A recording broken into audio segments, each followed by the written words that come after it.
Pwede nyo ulitin ha, pag gusto nyo. 7 Pwede feet nyo lang po. naman yan, di ba? Opo, depende nga yun sir kung gaano kaya. Pero hindi naman tayo Ganun. marunong. Pag ganun, di ba? Pag ganun diretso. Kinabahan ng puso ko. Bakit? Sino mo?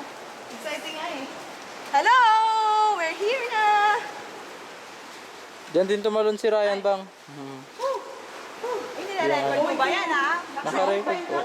It's 7 feet or I think more than that. Check mo, naka 7 feet ah. Ay, kung naka 7, naka-open. Okay siya, naka-record siya kasi. Record.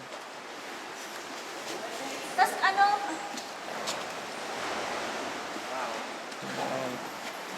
Tatalon na po sila. Doon, sa taas. Ah, dito? Diyan po, diyan. Talon malayo po ah. Apo. Malalim po yan ma'am. Talon malayo po, doon sa gitna. Dito diretso. Apo, may butas dyan. Baka may bataya, di ba? Wala po. Wala po. Buhangin lahat yan, sir. Buhangin po lahat yan. Walang bato dyan. Dito ang talon, ha? Talon malayo po, mga palayo. Malayo? Baka kasi dyan ka lang sa gilid tatalon, eh. Dito, pag ganun? Apo.